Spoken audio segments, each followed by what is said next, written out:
Pak, kalau untuk planning Kementerian Pertanian sendiri Pak, untuk kedepannya itu bagaimana? Untuk komoditasnya gitu, apakah fokus ke beras saja atau bisa ke yang lain? Ya, kalau cerita Pak Amran fokus tahun ini ke beras, saya kira itu make sense. Dan tentu tugas Kementerian Pertanian bukan itu aja. Kalau kita perhatikan program Pak Presiden terpilih, Pak Prabowo ke depan, itu ada 3 yang sangat erat dengan Kementerian Pertanian. Yang satu kemandirian pangan, ada biofuel, satu lagi makan bergizi kan. Nah, kemandirian pangan, oke lah tadi seperti tadi ya, secara umum kita menyiapkan pangan-pangan pokoknya, supaya disiapkan semua.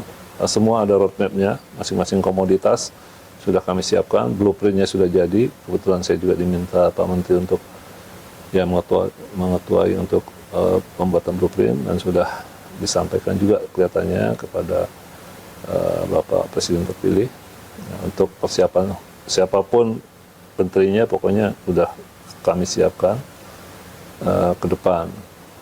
Nah, untuk makan bergizi ini kan ada perlu susu ya, dan tentu sayur dan seterusnya. Nah, contoh aja misalnya untuk susu, kan selama ini dan daging juga, selama ini kebutuhan protein kita yang paling mudah dan sudah kita laksanakan dan sudah cukup, walaupun ya ada fluktuasi macam-macam, adalah untuk daging ayam dan telur. Bahkan ayam sudah ekspor juga, telur sudah ekspor. Nah, ini kita akan teruskan. Nah, tapi ada lagi satu lagi untuk minum susu itu. Nah, susu ini kan kita masih lebih dari 80% impor susu ya. Itu pun dalam bentuk bubuk. Kemudian nanti kita kenal di sini macam-macam. Nah, kita ingin ke depan anak-anak muda kita, bahkan mulai dari ibu hamil, kita persiapkan, karena stunting itu pencegahannya kan sejak pembuahan sampai umur 1000 hari. Anak ini harus kita siapkan supaya dia tidak stunting. Nah, susunya itu kan kita masih impor ya. Oleh karena itu, ke depan kita akan membantu pengusaha untuk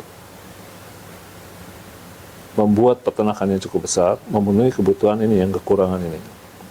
Nah, dari mana kekurangannya? Kita akan mengimpor sapi untuk dairy cattle, untuk susu, sapi perah, dan juga beef cattle untuk dagingnya.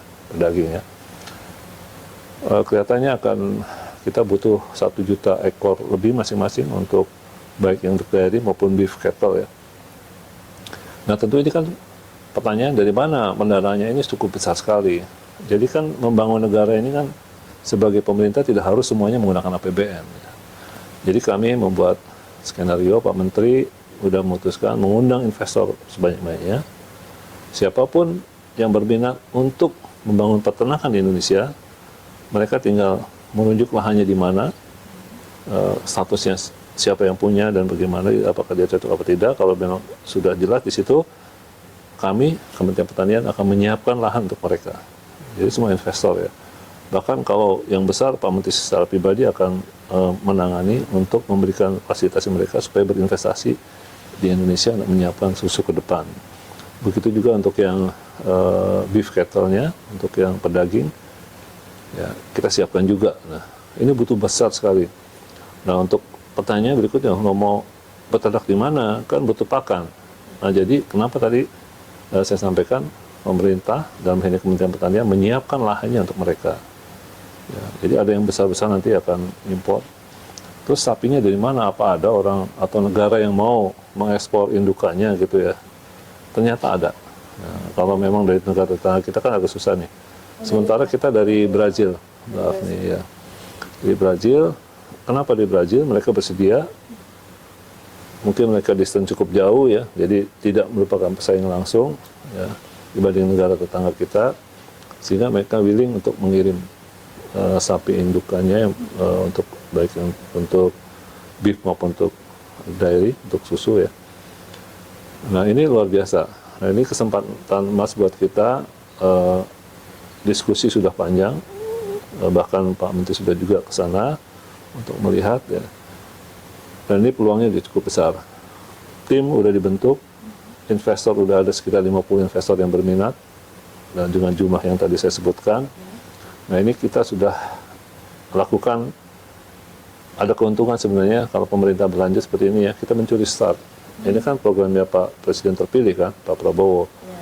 Tapi Pak Jokowi sudah kami perintahkan kan, pokoknya bantu semua atau fasilitasi semua rencana-rencana Pak Presiden terpilih ke depan persiapannya. Ini sudah kita persiapkan semua. Jadi once Pak Prabowo sudah menjadi presiden, semua tinggal running gitu ya jalannya. Nah ini kita udah buka, harapannya akhir tahun ini sudah bisa mulai sapi itu berdatangan ya. Tentu kita sudah siapkan juga lahannya.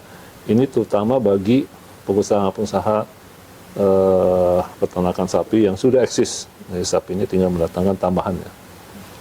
Ternyata cukup banyak minatnya. Kenapa? Karena off-takernya jelas kan program pemerintah. Dan Pak Menteri juga sudah memberikan satu percontohan di Banyumas, di tepatnya kampungnya Pak Prabowo, uji coba untuk minum susu juga ya. Kami sebelum Badan Gizi ini dibentuk, kami sudah melakukan dulu uji coba. Bukan berarti kita mau mengambil alih peran Badan Gizi, tapi kita keperluannya mengukur kemampuan kita bagaimana nanti kalau dilaksanakan, apa kita mampu, atau nanti bagaimana pola kerjanya antara peternak dengan di sekolahnya ya, kan. Jarak dan seterusnya kita ukur.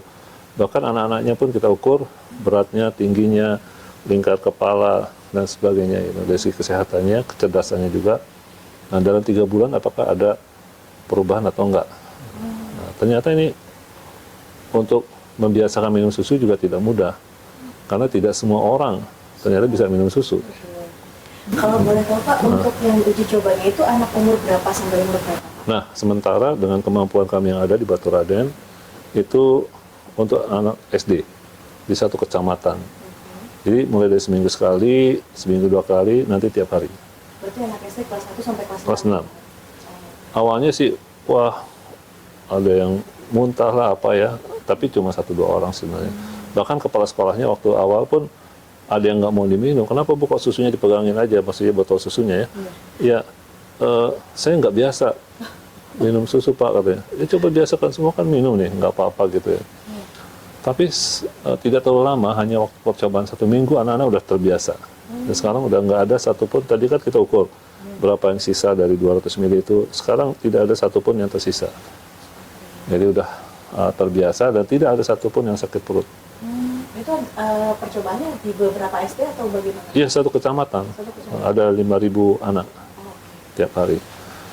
Nah ini kita bersyukur, jadi kita juga ada menghilangkan stigma bahwa orang Indonesia itu ada laktos intoleran, kalau minum susu itu nggak bisa gitu. Ternyata itu masalah kebiasaan ya. Ini yang pengalaman di lapangan ya, udah 2 bulan ini nggak ada masalah. Nah ini setelah dicoba ini kan kita akhirnya mengukur, oh oke, kalau gitu nanti susu ini harus diproduksi di mana, di kecamatan ini di mana, bisa nggak ditransport dalam jarak yang jauh, lama waktunya gitu. Nah kalau fresh milk, kalau pasteurisasi saja itu kan tidak boleh lebih dari 4 jam. Nah ini harus diukur ya. Nah yang ada kok susu yang dijual di pasaran kok bisa lama gitu, karena itu UHT, beda kan.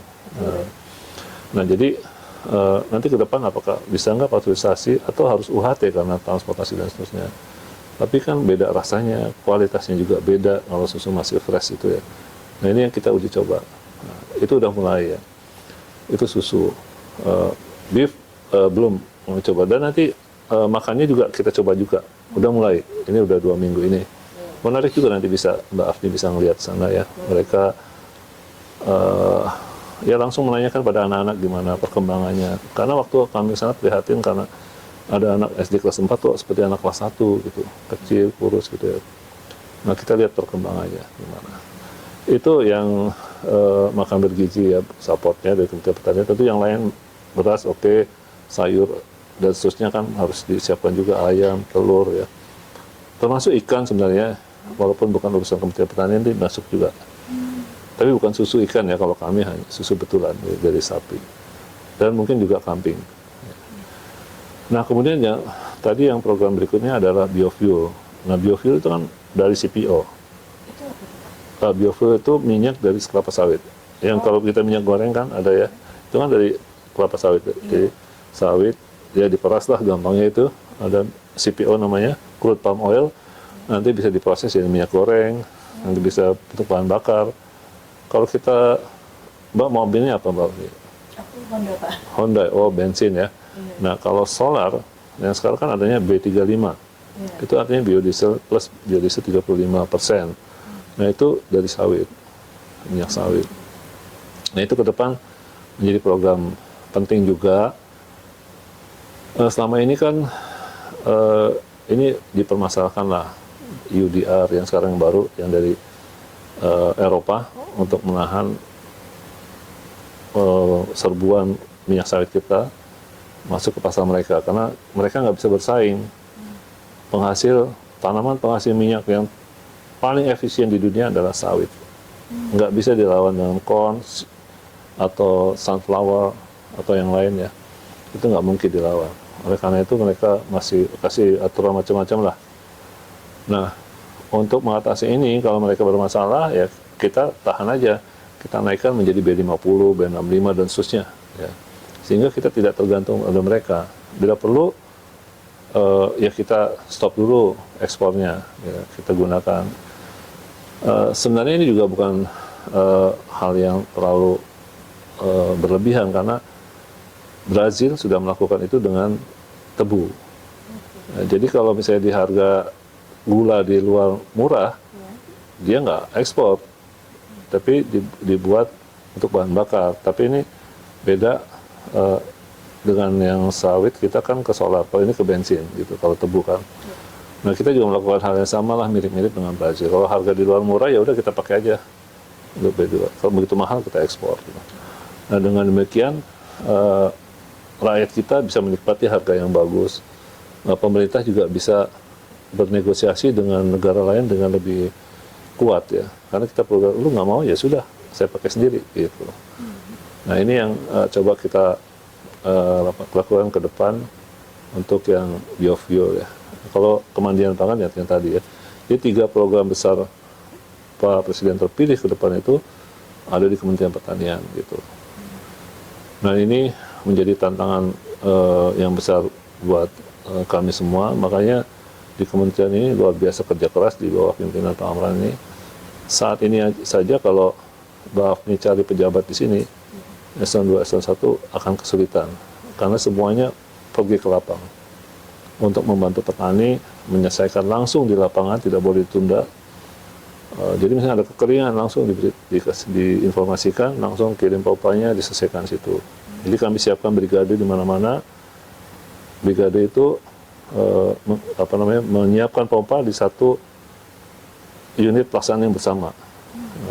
Jadi kalau sebagian kan kita bagian ke petani, kelompok tani, tapi itu kan jadi seolah di situ saja.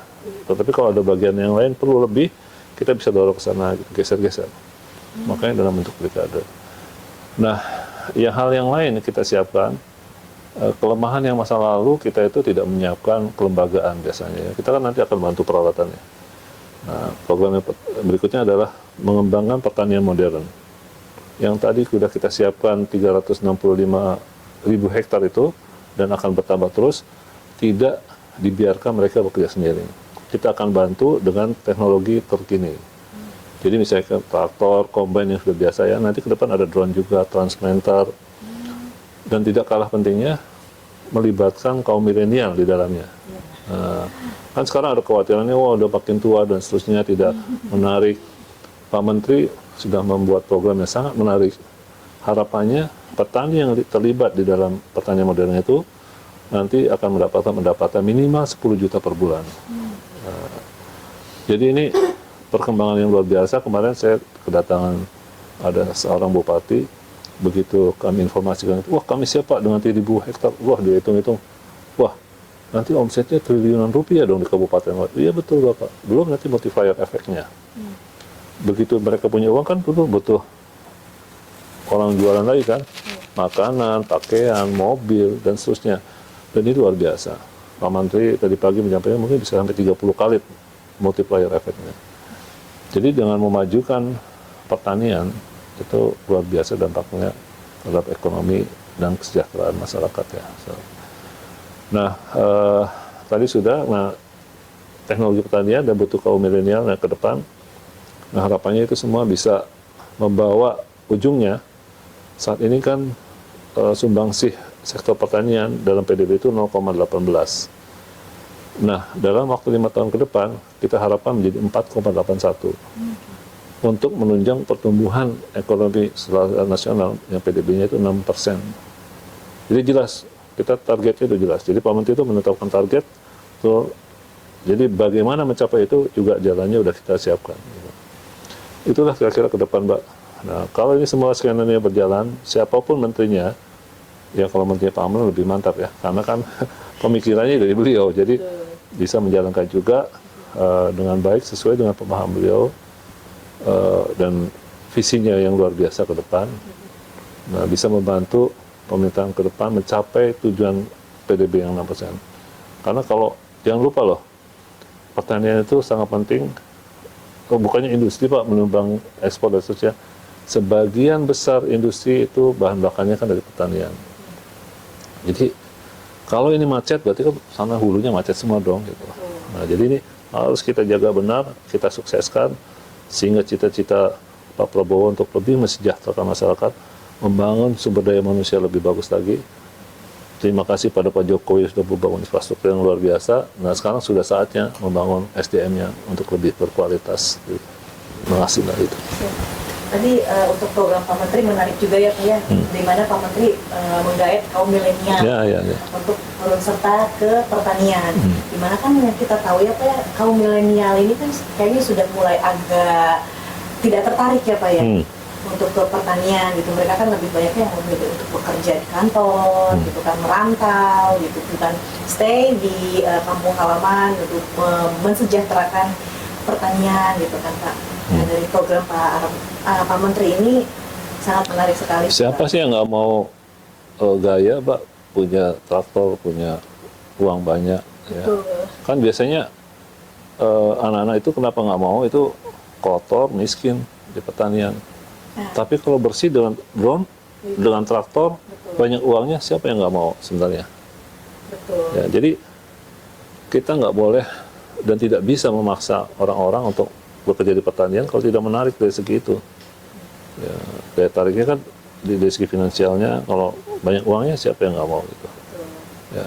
Dan itu yang jadinya dihindari oleh kaum milenial Ya, betul. saat ini. Nanti bayangkan pakai drone, bahkan traktor pun nanti nggak perlu juga, turun juga, pakai remote aja, bahkan nanti karena kita menuju pertanian modern, dan kami di Kementerian Pertanian juga sudah siapkan teknologinya sebenarnya, yaitu traktornya jalan sendiri.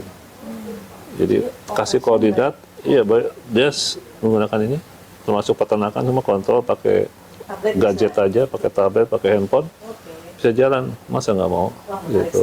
Iya. Menarik sekali itu. Jadi gen milenial itu termasuk saya ini Pak, gen milenial saya juga tertarik Pak. Iya pastilah mestinya.